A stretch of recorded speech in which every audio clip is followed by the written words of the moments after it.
Uh, Uh, uh. God damn it. It's so funny.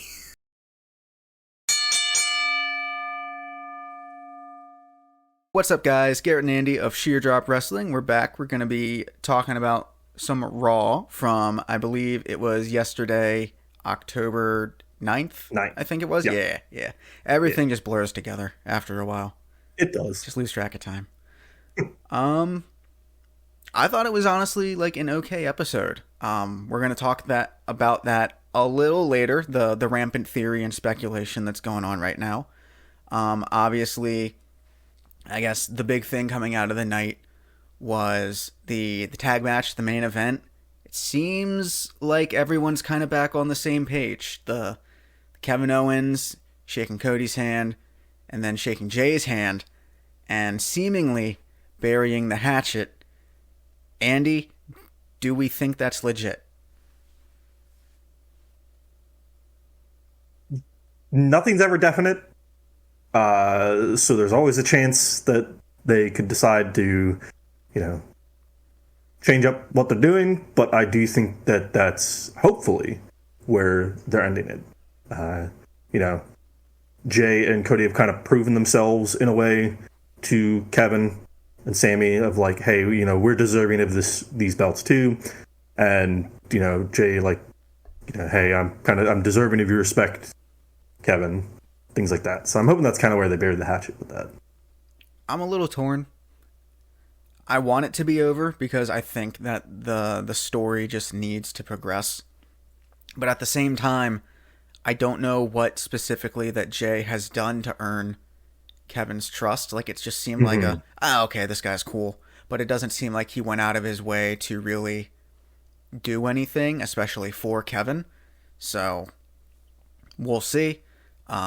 Could just be a facade, could just be a farce, and maybe, I don't know, Sammy and KO will turn. I hope not, but Yeah, I hope not too. It could be more so less of like, he's earned my trust, but more he's earned a bit of my respect type deal. Like Kevin's still not trusting of him necessarily, but like he's on that path to kind of starting to trust him and get behind him and all that. So still not willing to, you know, jump in front of a bus for him, but not going to throw him under the bus. yeah, the anime redemption arc.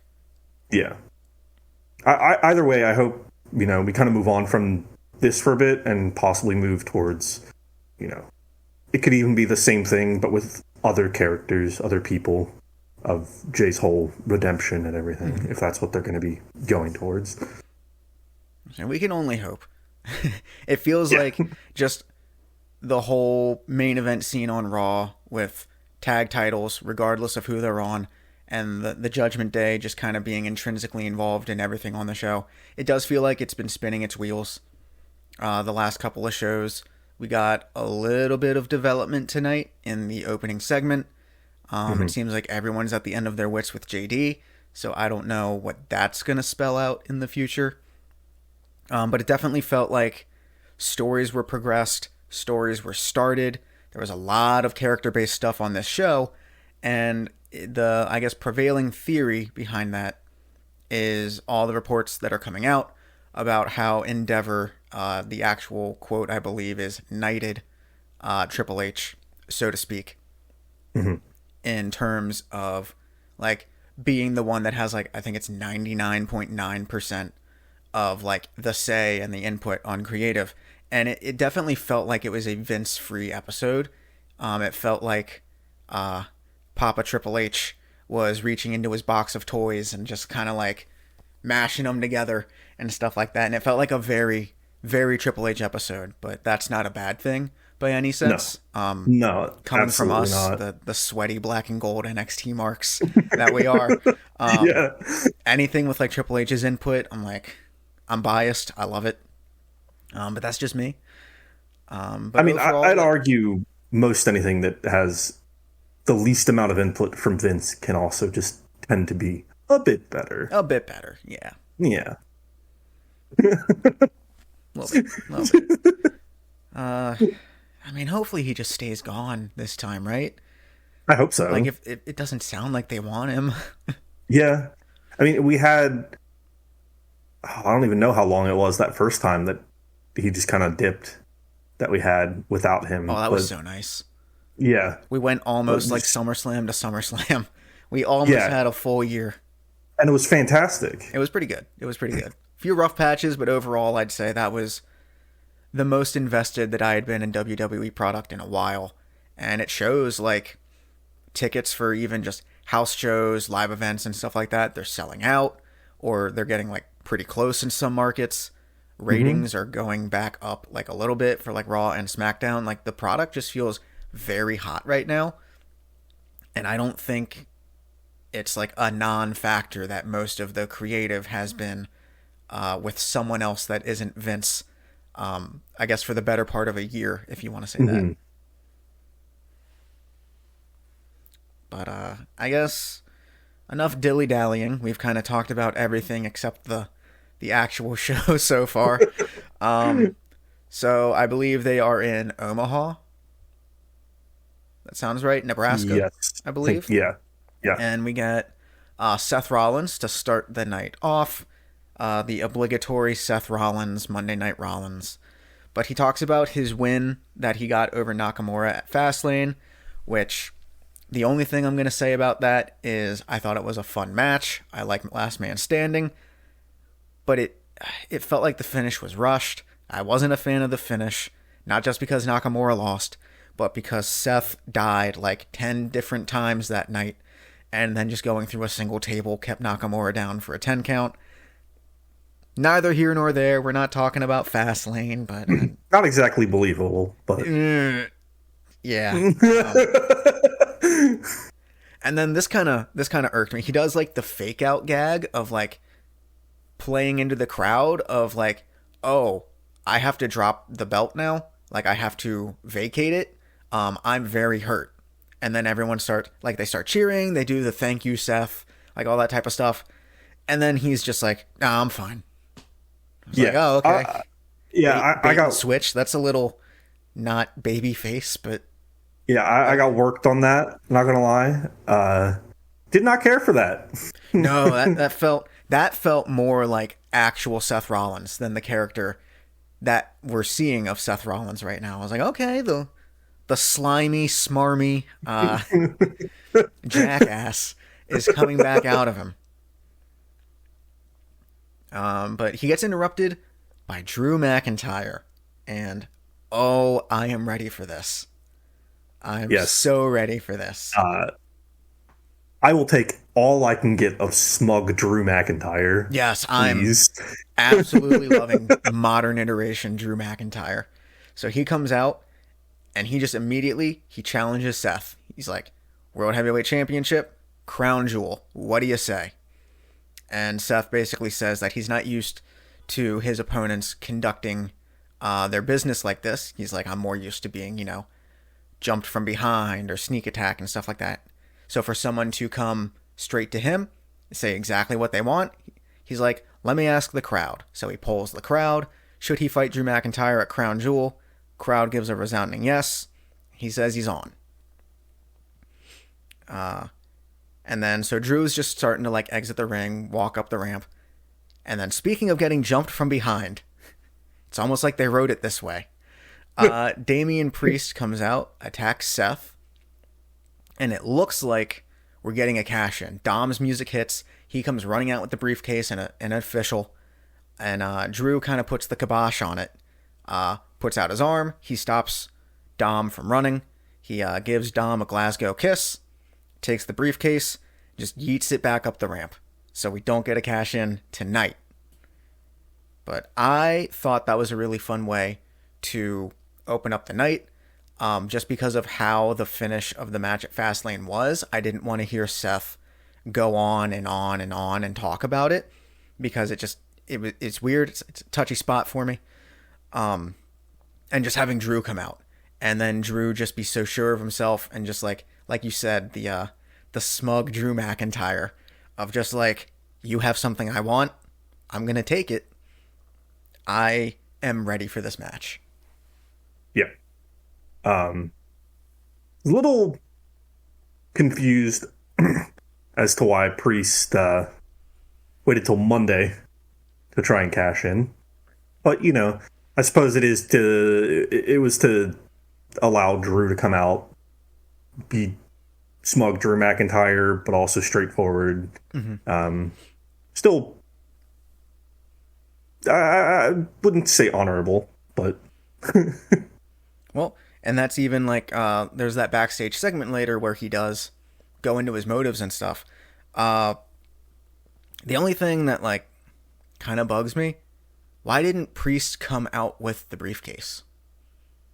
It's a really good question. Like, yeah, you can attack Rollins and jump him from behind, and that's cool, but then, like, why is Dom the one that's running out? Just sneak in, smack him in the back with it, and then, like, cash in.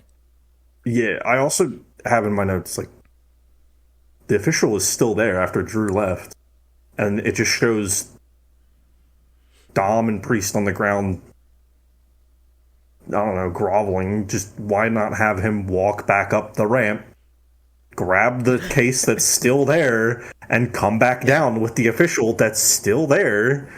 I guess, to make sense of it, since Rhea took the briefcase from Priest at Fastlane because he was too injured, and Rhea didn't even want to contemplate, like, Priest cashing in and failing at the cash-in, I guess maybe in theory, since Rhea had it, Dom could have just been like, yoink, and then run out with it and stuff like that. But I don't know, it's just weird. Like, why not go out with the briefcase, beat Seth up a little bit, and then try to cash in? But oh well.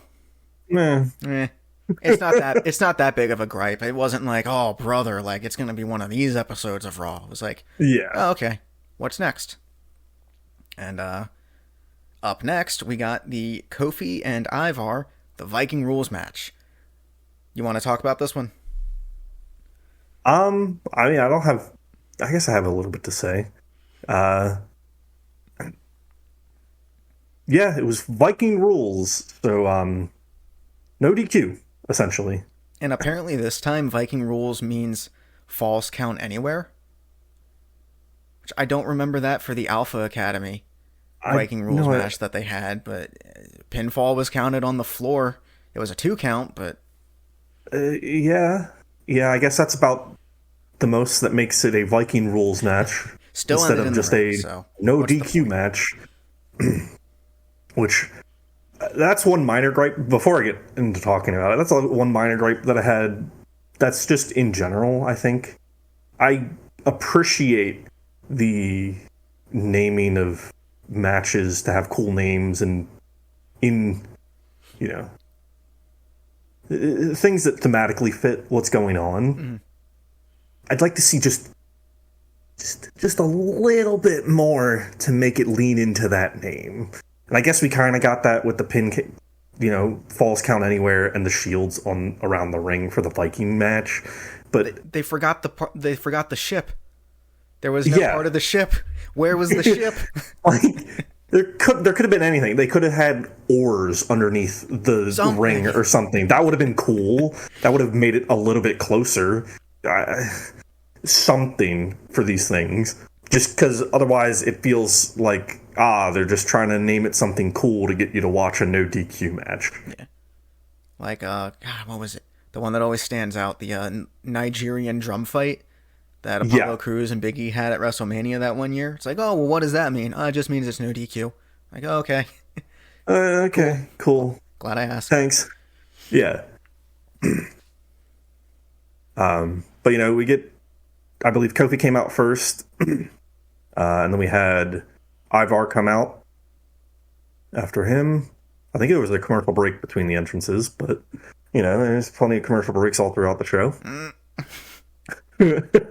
I kind of was thinking the whole time during the match that it would have been really cool to, it was specifically whenever Kofi, after the match had started and they had exchanged a few blows, Kofi had gone underneath the ring to pull out a table.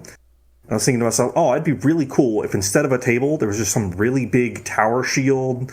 I mean, it wouldn't exactly fit for Vikings for tower shield, but just something else other than a table that's a table. Themed. Would have been cool. Later in the match, we did get a shield spot, though, of Ivar raking through it. Yeah, it's. I want to give like a play-by-play of the whole match because just no point in doing that in a review. At one point, Ivar had spilled out of the ring a few different times, I think, and Ivar had thrown him up against the barricades, and I appreciated that the announcers had called it pancaking Kofi whenever he had just kind of done I don't know, just jumped onto him pretty much while he was up against the barricade. Oh no, that wasn't Kofi. That was whenever Xavier had come out to support. Yeah, because I believe Kofi was going for either a count, like a pin, or to attempt to hit something on Ivar, and that was Valkyrie when he put Ivar through the table by grabbing like his beard and kind of just throwing him off. He went through the table and it looked like he was going to win, and then Valhalla comes out and jumps Kofi. Woods comes out, and then Woods just eats Ivar. That spot against like the barricades, like that always looks like it sucks. Yes, it looks like it hurts so much. Yeah, because the barricade does not move an inch. That one did not move. That one did not move at all. Ivar's a big man too. And I believe at the very end, Ivar had hit his moonsault. He sure finish. Did. Yeah, he sure did. I'm not tired of seeing that man do that. No, absolutely not. And that's what got him the pinfall in the ring on Kofi. And I'm just hyped to see this man do a singles run. Yeah, honestly, I don't know how long Eric is going to be out. I don't know if like that's been reported or anything like that. Mm-hmm. But like, hey, I'm all in on Ivar. Like, this is awesome to see him do like single stuff. Like, I've always hated in the past when a single member of a tag team goes out of action. Like the other person generally doesn't get a singles run of any type. I mean, like Pretty Deadly comes to mind, but they're a special case. It makes sense. But for like the Viking Raiders and stuff like that, like, okay, one of them goes down. The other guy is also still like 6'4", 330. Like, why not give him a singles run, see what he's capable of doing? Yeah. Turns out it's a lot. Who knew? It's crazy. Yeah. The people that are good at wrestling are good wrestlers.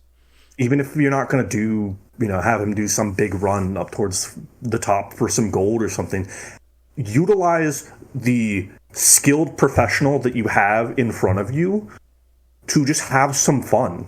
Yeah. You can tell some stories or have some fun matches, like a Vikings rules match. Yeah. But like keeping Ivar around and putting him in matches also helps just people remember that the Viking Raiders are a thing. Instead of just pulling Ivar off TV for like 3 months, and then there will be just a post-match angle eventually down the line where then like the Raiders come out and just start like beating up the babyface team, and everyone's like, oh, it's the Viking Raiders. Man, we haven't seen them in a while. Now it's just like Ivar's stacking dub after dub, and when Eric comes back, they're going to be like, let's get some gold. Yeah, exactly. Like, you know what? I'm here for it. Yeah. There were actually a lot of table spots in this match, which always a good thing. We love tables. Right before the finish, I was thinking, because like the one table was still up in the corner, and I'm like, man, what if like Kofi goes for his Trouble in Paradise and Ivar like catches him and puts him through the table, and then like the exact thing happened. I was like, whoa. But no, that's exactly what happened. And then, like you said, Ivar hits the greatest moonsault ever. And he wins. And normally, like, I'm not on board with just a moonsault being a finish. I know it works for, like, EO and, like, a couple other people and stuff like that. But I buy a moonsault from Ivar. Yeah, You're not getting up from that. No.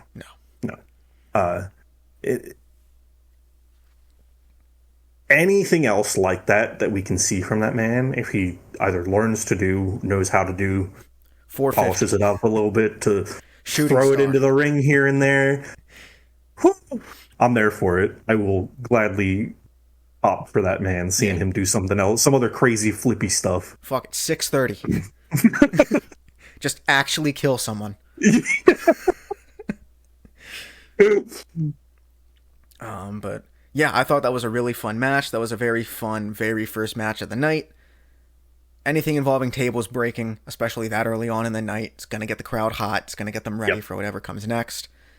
And up next, we had Byron. He has managed to grab a hold of Shinsuke. They're going for a little bit of an interview.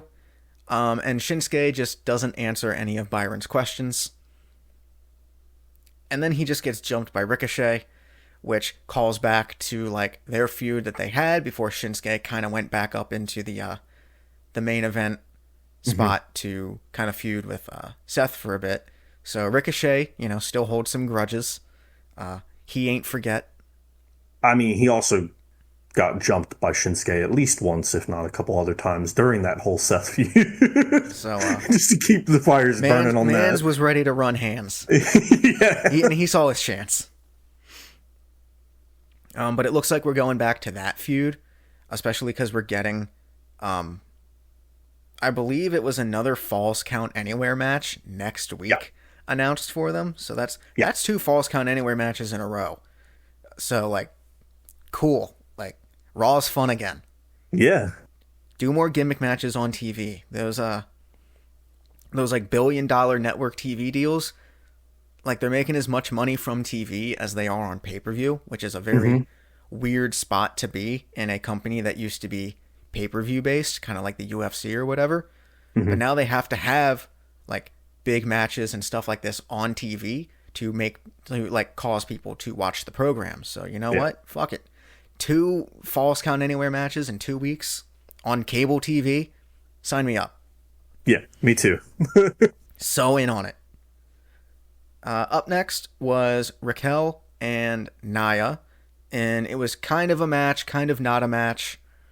It wasn't one of those situations where the bell rings and then 30 seconds later there's like interference and the match is over. They actually went for like a good amount of time. Yeah, they gave him a good 5 to 10 minutes, I want to say. Yeah, and then we got the interruption. So it wasn't just like it was a little bit of a match and then it prolongs, story beats, and honestly, I thought it worked out okay. Ultimately, it looks like we're getting a Shayna and Rhea feud, and into my veins. Yes. I don't think Shayna's going to be the one to take the belt off Rhea. I think it's just going to be another stepping stone for Rhea to be like, well, I beat the person that made Ronda Rousey quit. But yeah, I mean, I'm just all for it.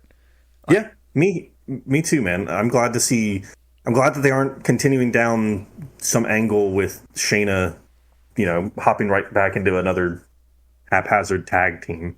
And that's the other thing. Zoe Stark was nowhere to be found. She hasn't been on TV recently. That whole thing with Shayna happened, and then she's gone. So if the ultimate the result is that it gets Shayna back in the singles division, okay, cool. Yeah, put her in there with Rhea. Let them beat the piss out of each other. Yeah. Rhea or Shayna already knocked the Sonic rings out of her tonight, so.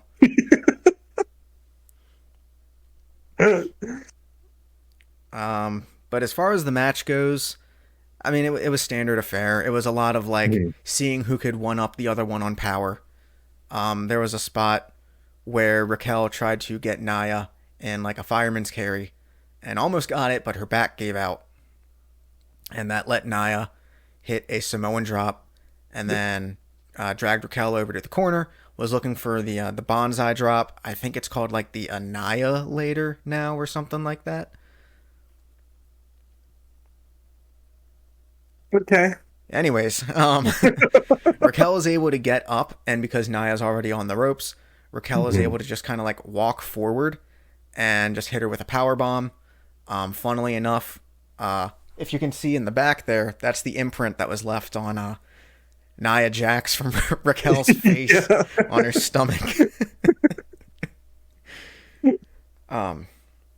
But the match ultimately ends in a DQ because Rhea comes out and tosses Raquel out of the ring, and then tries to get, a receipt on Nia. And then Shayna comes out and just knees the ever-loving hell out of Rhea Ripley right in the face. And we get a little bit of a motive for that later. But I guess something we can touch on. So before the match actually happened, it was one of those things where, like, wrestler comes out for entrance, we go to commercial, we come back from commercial, it's backstage segment, but it's before second wrestler comes out for that match. One of those weird spots, which happened a lot tonight, it felt like. It did. But it is Damian Priest just, like, mugging JD McDonough for his lunch money. The whole, like, holding him by his collar up against the wall, like, shaking him for all the loose money to come out. Even, like, Finn was laying into JD.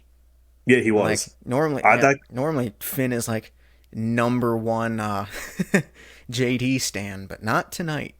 Yeah, that kind of surprised me a little bit. So even Finn is like, I don't know about this guy anymore. But Rhea says that her and Finn were talking to Pierce, and Finn and Damian have a rematch for the tag team championships next week. And Rhea tells JD to solve the Drew problem, and he's shaking his head no, but you see Finn in the back and he's shaking his head yes, and then JD starts shaking his head yes. And Rhea looks at Finn and he's like not doing anything anymore. Fun stuff.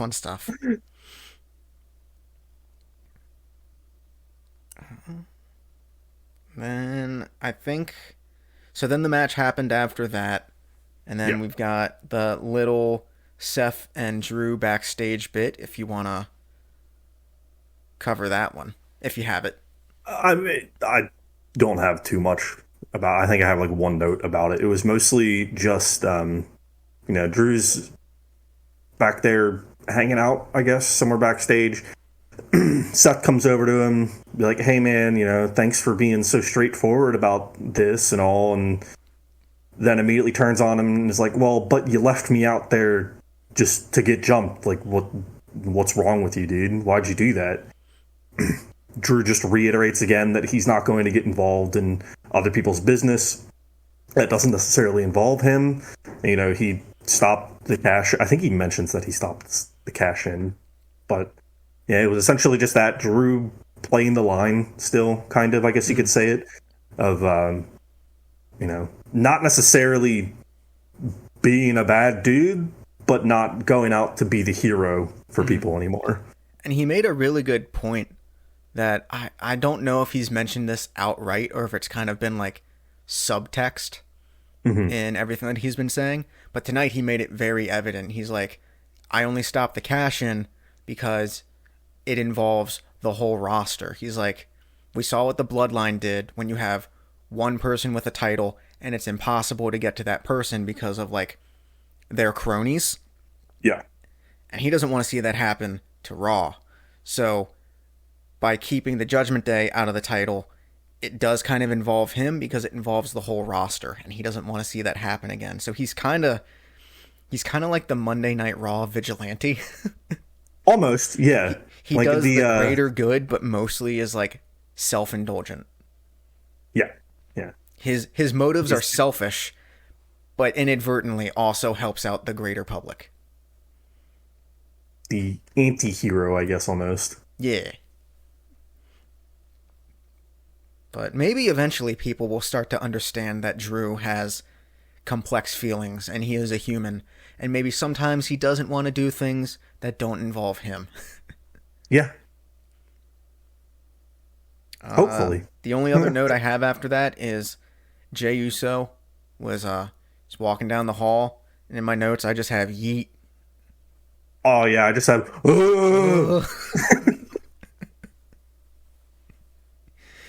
God, what a gem that press conference was. Absolute gem. I think Jackie is... What's up? I was going to say, I think after that we had the little backstage segment with Jackie kind of interviewing Shayna. Kinda. She's like, hey, like, what happened tonight? Why'd you do that? And Shayna says, yeah, it doesn't matter who's in the ring. When I'm in the ring, I'm the baddest woman in there, and no one's going to sneak attack her and get away with it. No one's going to sneak attack her in her own ring. In her own ring. Yeah, really trying to claim ownership. Shayna Baszler, senior member of Ring Crew. Okay, and then... So this is another thing that I don't know how I feel about it. The Jay and Cody, and then it is Cole kind of doing that interview with them again. So Michael Cole asks Cody, specifically, how winning the tag titles plays into the whole finishing the story. Have the tag titles, have they satiated Cody? Or is he only like... Is he still interested in finishing the real story, but is scared because he just outright says, like, look, Roman whooped your ass once. Are you scared he's going to do it again?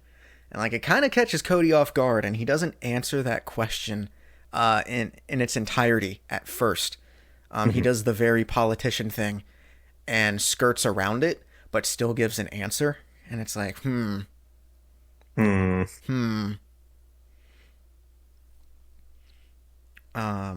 And then Cole also just brings up how how Dusty got really close but never got there, and if Cody has like reservations or anything, and it looks like Cody's like about to swing.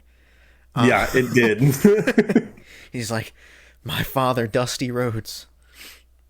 But then Sammy and KO come out to Sammy's old heel music. And evidently, this was 100% just a production thing. Okay. There's nothing to be read into any further. A bunch of various outlets reported that like someone in the sound truck just kind of like messed up, and there's no like bigger thing at play with a heel turn for now. Okay. Because they came out to Sammy's regular music later in the night. And even Sammy got on the mic and he's like, haven't heard that one in a while. Yeah. Like, I had a note. Like, you're not supposed to acknowledge stuff like that. But... What the fuck happened to the music, man? But Sammy, the crux of his thing is that, he's going through a lot of emotions. He can both be happy for Jay and Cody, and also kind of upset at the fact that it's not him and Kevin that got the tag belts, back off the Judgment Day, or off the Judgment Day. Mm-hmm. And how they kind of just want those titles back. KO says that he has no mixed feelings. He hates the fact that he sees those two as the tag champions, one of which is, of course, Jey Uso, who Kevin does not like. So he challenges them for a match. And then he says he knows that Jay absolutely isn't going to accept because he's scared to lose those titles again to Sammy and Kevin. And then Cody accepts on the team's behalf. He just kind of like shotguns, being like, yeah, well, okay, we'll do it. And I mean, Jay's on board. I don't think that was like a subversion of character or anything like that. But just Cody immediately is like the mouthpiece. And he's like, yeah, fuck you guys. We'll take you on, I guess. And Jay's probably like, yeet, somewhere in the back or whatever. I wouldn't. I think he did actually say that. Honestly. Incredible. I think during that whole, part, at some point, I believe that came out. Yeet. Do you feel him, sir? Yeet.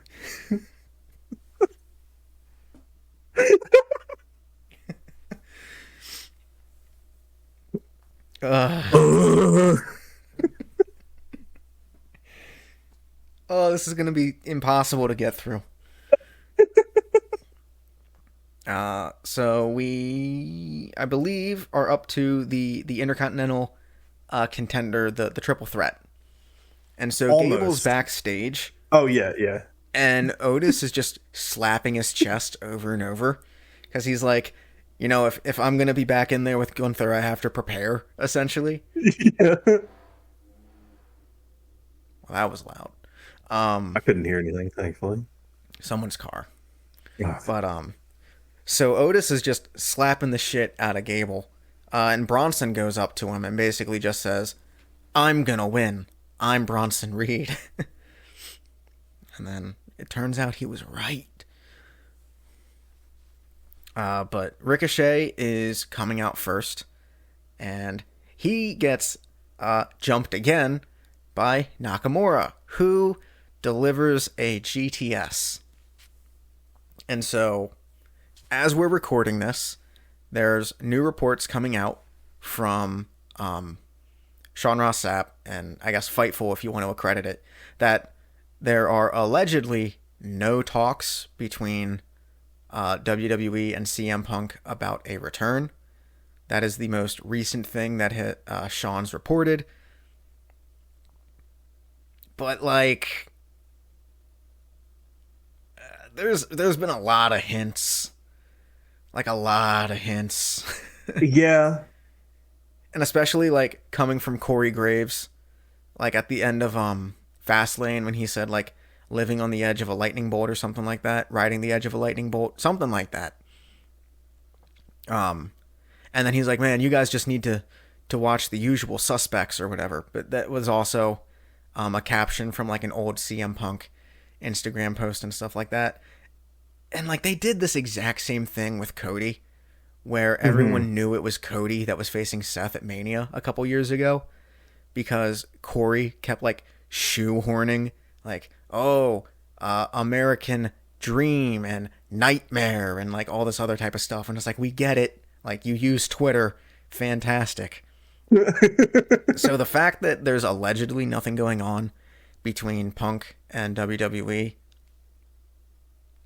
I don't quite know if I buy that, but... allegedly. Allegedly. It's not confirmed. It's just allegedly. Allegedly. You can say anything you want as long as you say allegedly. All right, but do you want to talk about the triple threat? I mean, I can chime in a bit. I don't have too many notes about that one. I don't really either. Okay. It was. I was a bit confused. Where did Otis go? Like right before. No, he didn't come out. I thought it was just Gable and Maxine. Yeah, that's why I'm saying. Where did he go?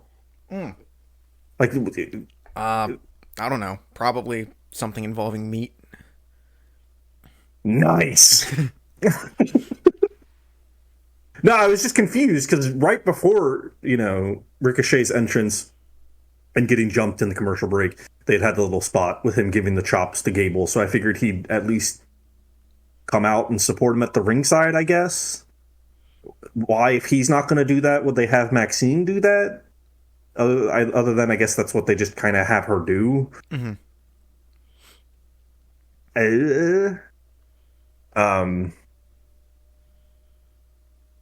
Yeah, and then I just figured, like, well, Ricochet got jumped before the match. He's probably going to be eating the pin.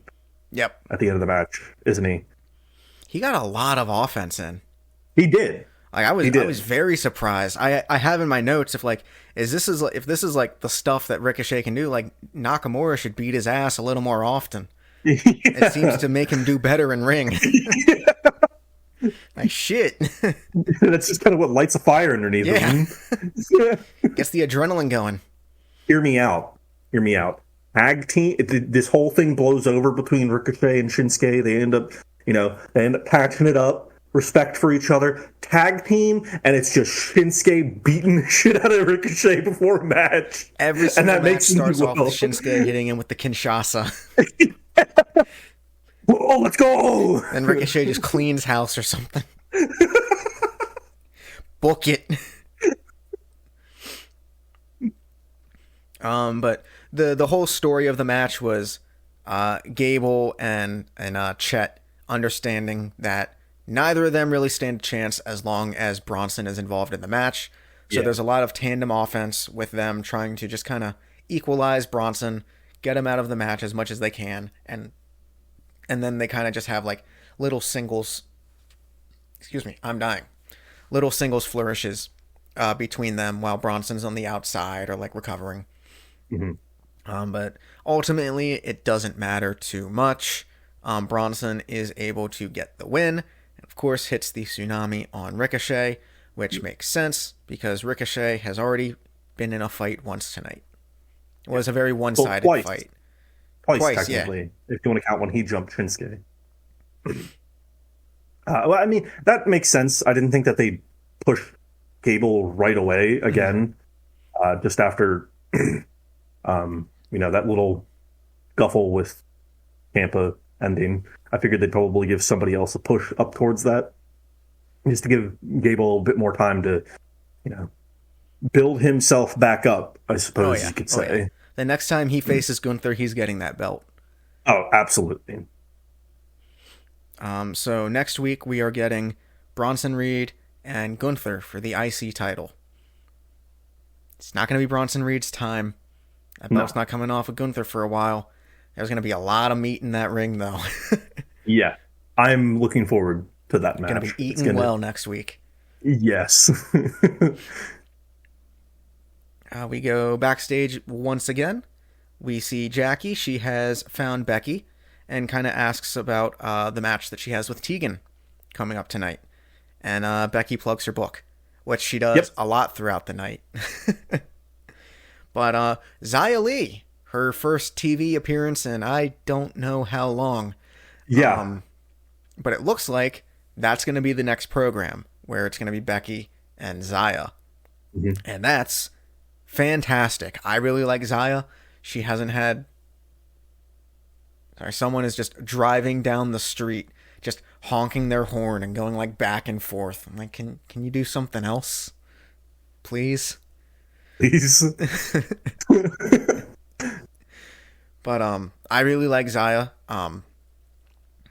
But she just has not had a lot of time on the main roster to show literally anything. And so, same thing that I had about Tegan, where, Tegan's not going to be the one that gets the belt off Becky. But, like, this match later in the night was so fun, and it showcased Tegan, and Becky's just probably going to do the exact same thing for Xia. So Becky's kind of in that phase now where she's helping the less known talent become established, but not exactly like putting them over yet, but just showing that like they are contenders. Yeah. I'm all here for everybody on the roster getting a moment to shine and actually get moments to be utilized. I would much rather see,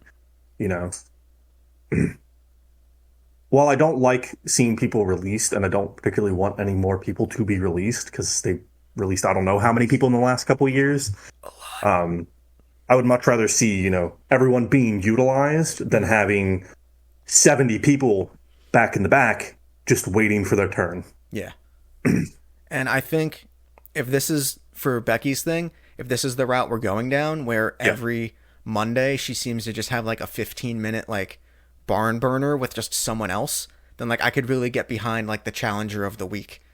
If they keep having like 10 to 15 minute matches or whatever to just help build everyone up, then like that's fantastic. Yeah. Because like if no one on the roster feels like they're up to Becky's level, then it's like, why should we care about who she faces? Yeah, it's a good, not long term, but decent term story thing you can do. By all means, is have just a new challenger appears each week. Mm-hmm. For a bit, build everybody up on the roster, give them those moments, and make it so that there's, build some people up so that they can then go against each other and build each other up and work up towards Becky's level. I honestly wouldn't mind if WWE ran with the storyline that AEW kind of did with Orange Cassidy with his international title, where he's literally just defending it like almost every single week, and he's winning, but you can tell like, oh, he's tired.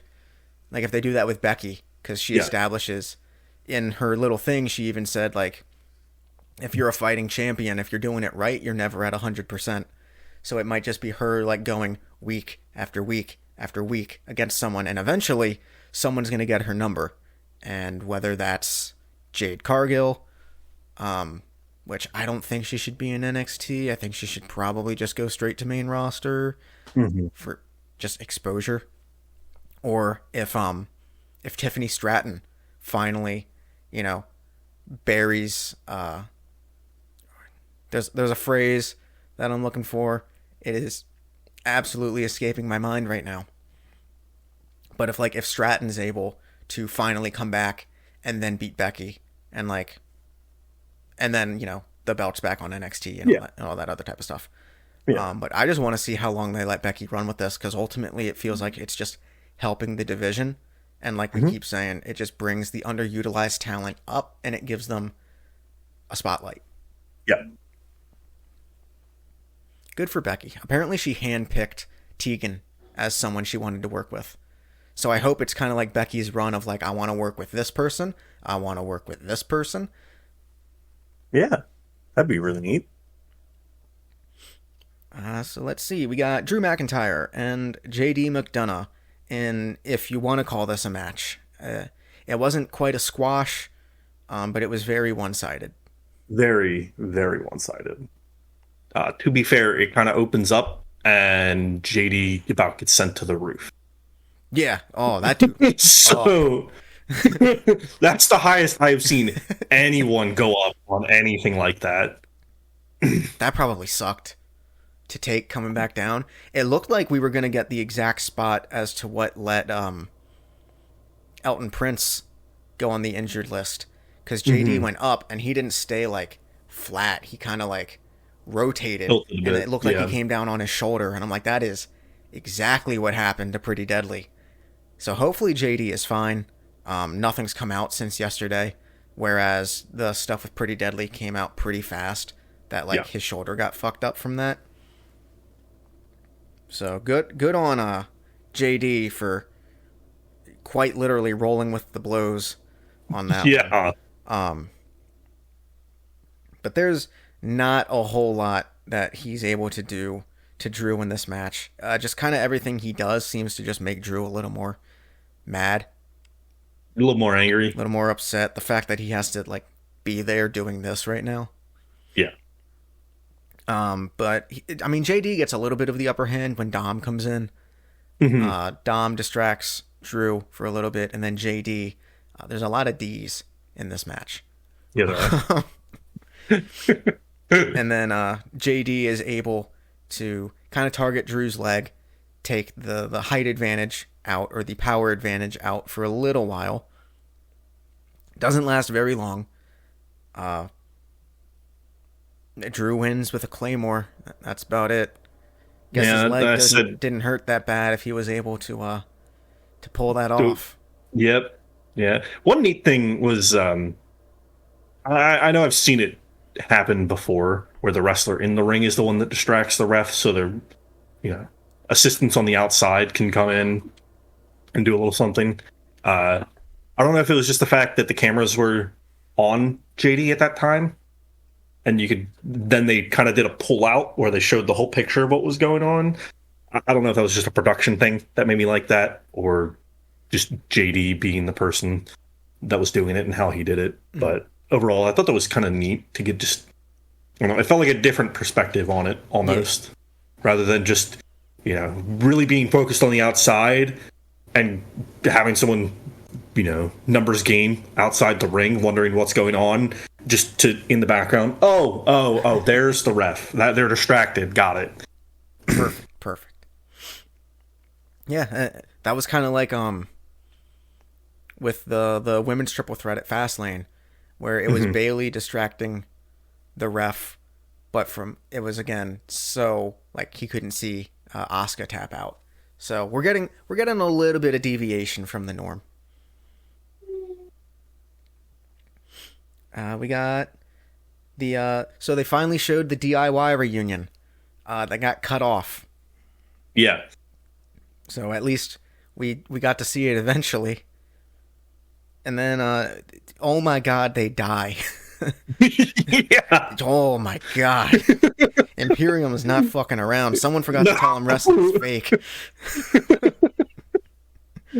It's still real to me, damn it. God, the only notes I have are, oh good, we finally get to see the DIY reunion.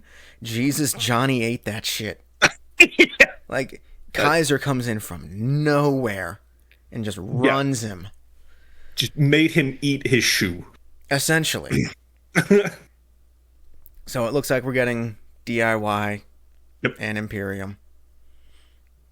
Which I think is a, very good jumping off point, I'd say, for them. Oh, yeah.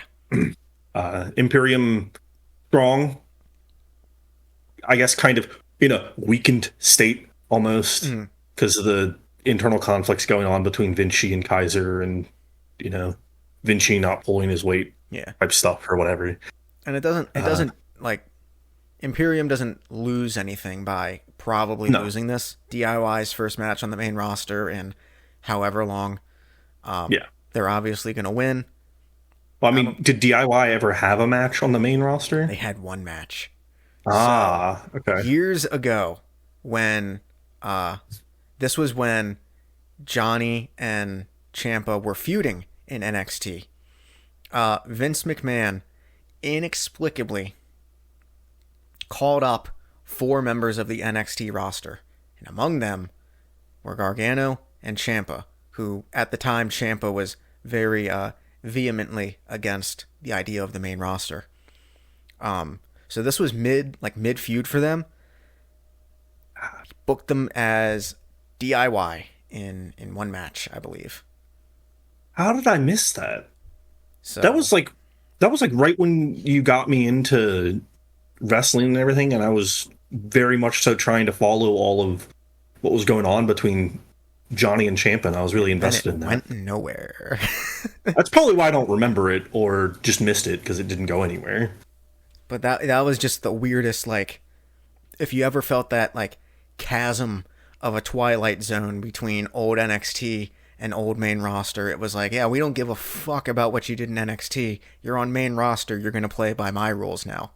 I don't care that you're feuding, you're a tag team. It's like, fuck. Yeah. God damn it. Not again. But, so it'll be good to see DIY properly handled on main roster. Yes. Yeah. Then we are right before the Tegan and Becky match. Tegan's backstage. Natty was there. Yeah. She just kind of keeps inserting herself into all of this. Yeah, she doesn't need to be there. It's not really adding a whole lot. It's just like, you can do it. I'm Natalia. There were 2 other people there who were also like, yeah, you got this. It was great. I should have made note of the names. With the when they were like consoling her. Was that right? Oh, yeah, it was. But the pre-match, it was just Natalia, and she's like, I'm Natalia. You can do this. Like, believe in the me that believes in you. Yeah.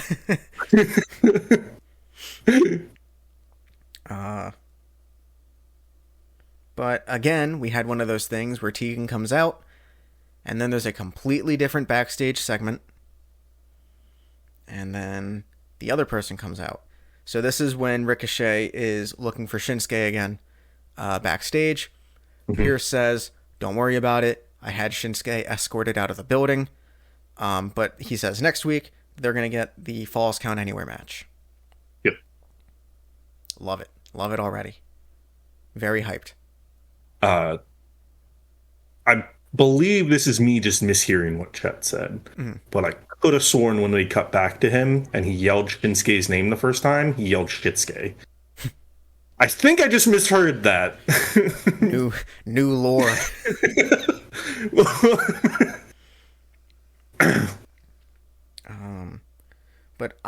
So as far as like just the Becky Tegan match goes, I absolutely loved this. Yeah. I knew Tegan wasn't going to win going in, and even in my notes I have like, oh, that was a very like near fall, or like that felt like it could have been and new type stuff. So, I mean, that's always the best when you know the outcome and you still get worked. It's great. Yeah. Those are the most memorable matches, probably, or some of the most memorable at the very least. But I have almost zero notes for this. Tegan, just her and Becky are going blow for blow in the opening rounds, and it's a lot of Tegan kind of expressing the anything you can do, I can do. Maybe not like the anything you can do, I can do better type route, but it just was like Tegan being like, hey, I can hold my own. Like, let's go. Yeah, it really was just a showcase of showing that Tegan can handle herself in the ring and can handle herself against the champion at that too. But just a lot of good back and forth. Like I said, a lot of near falls, a lot of 2 counts. A couple of them I held my breath on. There was it was right after Tegan had hit just like a drop off of the ropes, and there was a 2 count. It sounded like a disembodied scream almost. I heard that. I was like, that can't possibly be either of the people in the ring, and they would have had to have somebody close enough to the crowd to get that, because it was loud. Very clear. Very clear. A lot of just fun spots. Yeah. Becky running at Tegan, and Tegan kind of doing like the very quick, like almost like, I guess, reverse power slam, but she like bridges up and turns it into a pin. I was like, that was cool as hell. That was very cool. And that almost got it. I was like, if that would have been it, I would not have been mad. Like, that was like okay, I thought on my feet. I outsmarted you real quick. I was like, gotcha. That was it. But Tegan does a really good job. Becky doesn't hit the manhandle slam at all the whole match. Yeah. Tegan has a counter or like an answer for every attempt that Becky tries. But what Tegan doesn't have a counter for was the disarm her. So Tegan eventually taps out. Her and Becky shake hands. Becky shows the sign of respect. And as Becky's walking back up the ramp, you hear her shout, "Buy my book." It's like, okay. I see what this is all about. Can I blame her? No. Do I have to like it? No. I'm sure it's a fine book. Like, buy it though. No shots at Becky or at her book or anything. Just funny time to do it is all. I'm not really much of a reader, so. But we go back. We see Pierce. He is talking to Indy and Candice, basically just going over the condition of Gargano and Ciampa. And Rhea just kind of barges in, barks at the other two to leave. And then Pierce asks them, in a more diplomatic sense, like, hey, do you mind real quick? It sounds like she has something she wants to talk about. And I will say, that's how we Indy get tried to Shayna next week. Indy tried to have them stand their ground for a moment, though. Yeah. So I wonder if that's gonna turn into anything. I doubt it, but so gutsy of her. I'd love to see Candice and Rhea have just like a good match where we remember that Candice LeRae is Candice LeRae, and it's not just like, oh, a riptide and you lose. It's like, yeah. And then there was that little backstage bit that you were saying with Tegan where everyone's like consoling her. So I wasn't in the room. Like, I wasn't close enough to the TV to hear anything that was going on, because I think I was like making coffee or something. What did I miss? Because I saw Natty came in, and then Katana and Caden came in, and then Chelsea and Piper came in. So I can kind of probably piece it together, but if you have notes about exactly what happened, that would be preferable. I don't have like detailed notes on what happened. It's just kind of Chelsea being Chelsea. It's about sense. What I have down, and about what you probably gather with Chelsea. Anything Chelsea back. Green involved. It's like, I know where this is going. Yeah, it was just Chelsea kind of being pompous and like, ha ha ha ha, what do we have going on back here? A pity party? I believe those were her actual words. Like, what do we have going on back here? A pity party. and just kind of like, oh, it's so sad you didn't get it. Too bad for you. Uh, and at one point, Natty jumps in, I think, to defend her instead of Tegan having something to say. Natty's like, nah, no, no, no, no, no. If you have a problem with her, like, you and me can deal with it or something. And Piper steps in and is like, nah, I think I'll handle this. Gotcha. So Okay, I so don't remember if we had. Piper. Yeah, I believe that's what we had come as the resolution to what was going on back there. Okay. Natty and Piper getting a match together. Easy Piper dub. Yeah. Cool. Okay.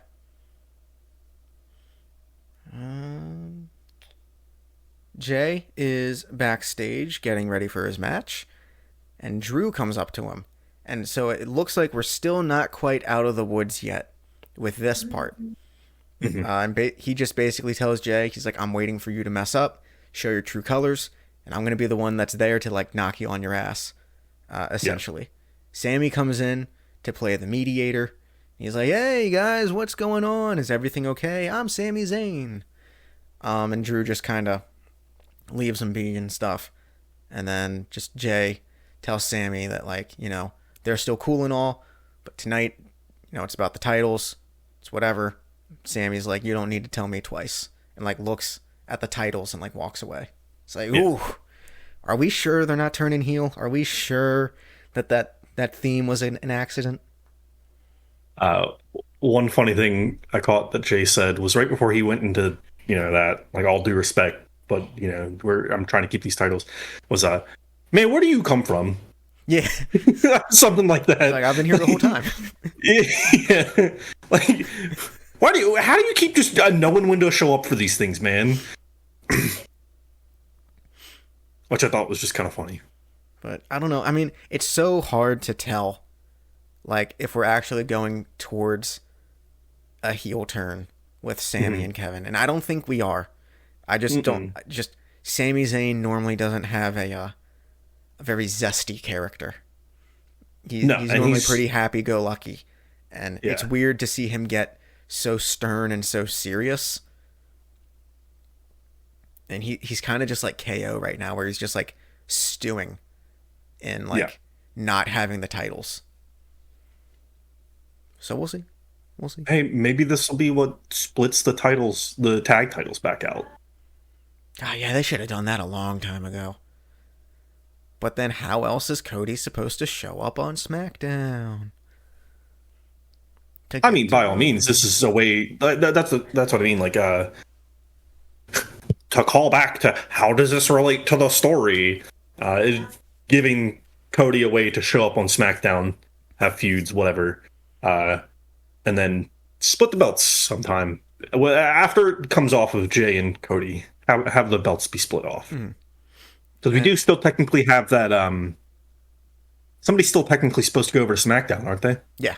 That hasn't been revealed yet.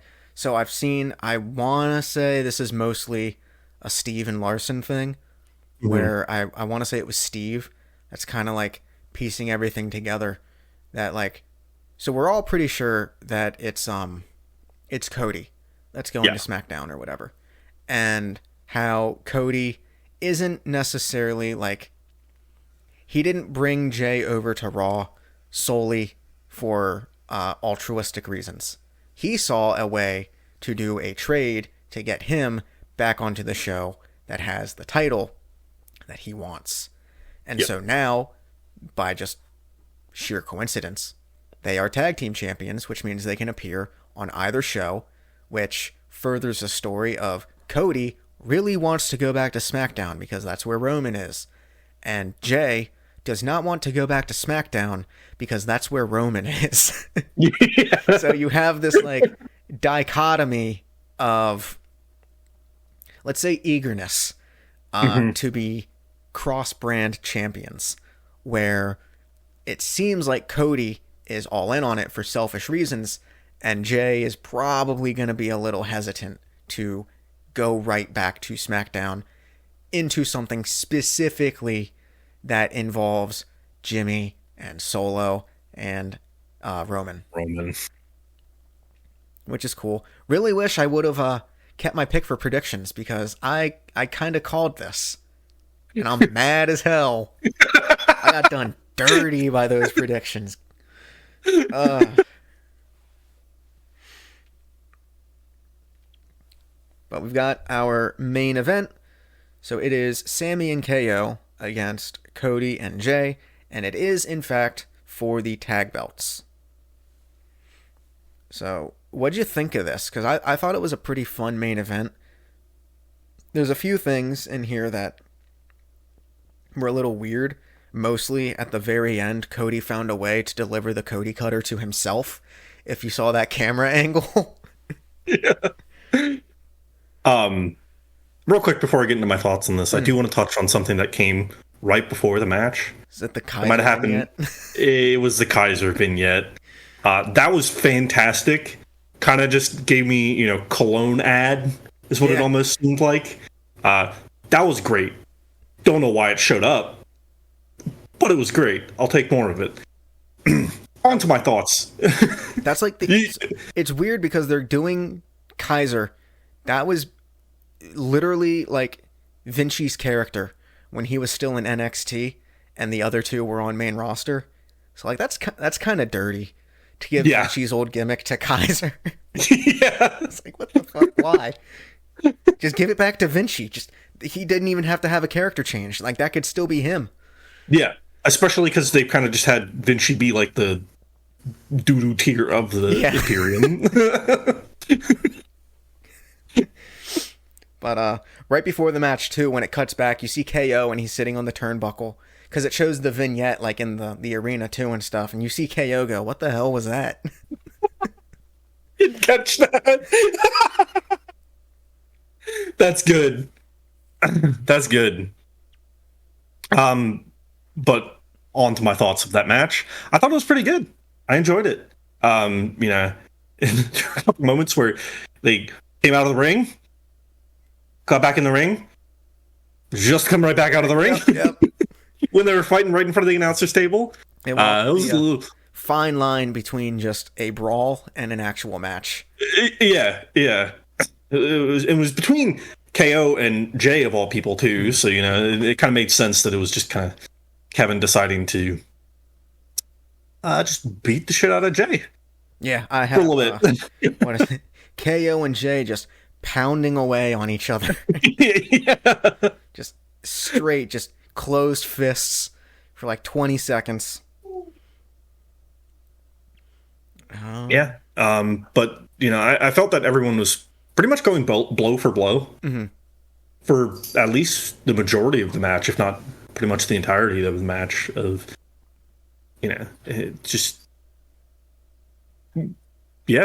Somebody would get a hit in, somebody else, then that person would get a hit right back in. And it was really neat to just see two competitors who had the belts not too long ago still go, hey, we still have it. You guys are the champs, but we're also championship material. Oh, so 100%. They're I guess the finish. So Cody got a really close fall on Sammy with the Cody cutter. He got a 2 out of that. Little more scuffle happens. He does hit the crossroads, and KO is there to break up the pin. Otherwise, that would have been it. Yep. I thought this was funny. There's a lot of super kicks that are being doled out between KO and Jay. And then there's a spot where Cody and Jay try to super kick KO, and Cody's leg doesn't go nearly high enough. I don't think Cody's tried to do a super kick once in his life. Bro can't do it. It was kind of neat to see, kind of neat and kind of funny to see the two of them do the in unison super kick that the Usos used to do when they were together. I kind of like that. And then they go for the combination 1D and Cody cutter. And like I said, Cody found a way to hit the cutter on himself. But it's good enough to get the pin. Yeah. And then after the match, Sammy gets back, or I think Sammy's still in the ring. Shakes hands with Cody and Jay. And KO is trying to walk back up the ramp, but comes back in. Shakes hands with Cody. And then after hesitation, just shakes Jay's hand Like they bring it in, hug, and then he does like the raise the arm or whatever. And I was expecting like the whole like bring him back in, hit him with a lariat, and like I'm not done yet. Like I still hate you. But Hmm. no, that didn't happen. We're just to believe that this is at face value the end of the beef between these teams. Yeah. I don't buy it. Yeah. I think I kind of said this earlier. I don't particularly buy it either. I'd like to see it be the end of it for now and kind of bring it back full circle in a bit and, maybe have them do the heel turn that we were inadvertently, accidentally hinted at the Yeah. beginning of the I was show. gonna say, yesterday was Eddie Guerrero's birthday, and I want KO to come out and next week be like, I was channeling Eddie Guerrero that night, and by that I mean I lied, and then just like square, just like super kick Jay. That'd be real good. It won't happen, but No. It can happen in our own headcanon, though. it's always better that way. The stories always play out better in the head. Yeah. But yeah, that was Raw. Overall, like I said, I thought it was pretty enjoyable. It definitely felt like it was an all Triple H show. It didn't feel like there were any Vince fingerprints on literally anything. Nope. I mean, DIY was on TV, kind of. Tegan had a good match. Xia Li was there. Like, it's all like the Watson Triple H Reed was people. there, who we hadn't seen in a while. I mean, I know we saw him, last week or the week before, Mhm. but But he won something of importance. yeah. Now he's going to be fighting Gunther. Very excited. But yeah, all in all, I guess if I had to say like out of 10, uh, Mhm. I'd say this was probably like a strong 7 or a 7.5. Like, I was going to say a 7.5 for me, yeah. very, very fun episode of Raw. The Viking rules match in the beginning definitely set the tone for the evening. That it's like, Yeah. okay, it's going to be a fun night. Yeah. But very curious to see what next week is because it's the whole season premiere of Raw. So I mean that's why all the big matches like the IC belt and all that Mhm. other stuff. So very curious to see if anything else gets announced as being added. Like I wouldn't mind another Becky title defense Yeah. if it's I against wouldn't be too Xia. surprised. So we'll see, we'll see. But yeah, so I don't know. Ending these is always weird. Never quite know what to say. Still haven't figured that script out yet.